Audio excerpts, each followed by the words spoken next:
గాజాపై Israel భీకర దాడులు కొనసాగుతున్నాయి. ఈ దాడుల్లో అమాయక పౌరులు పెద్ద సంఖ్యలో బలవుతున్నారు. గత 6 వారాల్లో 875 మంది బాంబు దాడుల్లో మృతి చెందినట్లు ఐక్యరాజ్యసమితి మానవ హక్కుల కార్యాలయం ప్రకటించింది.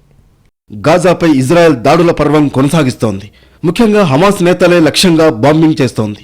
ఈ బాంబింగ్ లో పలుచోట్ల అమాయక గాజా పౌరులు, వారి కుటుంబాలు బలవుతున్నాయి.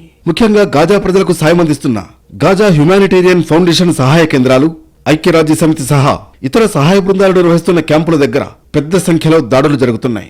కేవలం గత 6 వారాల్లో ఇజ్రాయెల్ దాడుల్లో 875 మంది చనిపోయినట్లు ఐక్యరాజ్యసమితి మానవ హక్కుల కార్యాలయం ప్రకటించింది. గాజాలో బాధిత కుటుంబాలకు ఆహార సామగ్రి అందించేందుకు అమెరికా, ఐక్యరాజ్యసమితి ఇతర సహాయక బృందాలు ప్రయత్నిస్తున్నాయి. అయితే ఆహారం కోసం వచ్చి సహాయక శిబిరాల దగ్గర లైన్లలో నిల్చుంటున్న వ్యక్తులపై దాడులు జరుగుతున్నట్లు యుఎన్ రైట్స్ కార్యాలయం చెబుతోంది.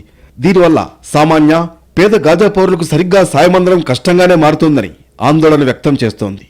గాజా పౌరులకు అందించేందుకు వెళుతున్న ట్రక్కులను హమాస్ నేతలు, ఉగ్రవాదులు దోపిడీ చేస్తున్నారని చెబుతోంది ఇజ్రాయెల్. దీన్ని తిరిగి అమ్ముకుని తమ సంస్థల కార్యకలాపాలకు వాడుతోందని ఆరోపిస్తోంది. అయితే దీన్ని హమాస్ లీడర్లు ఖండిస్తున్నారు. అలాంటిదేమీ లేదంటున్నారు. ఇజ్రాయెల్ రక్తదాహంతో వ్యవహరిస్తోందని కౌంటర్ ఇస్తున్నారు.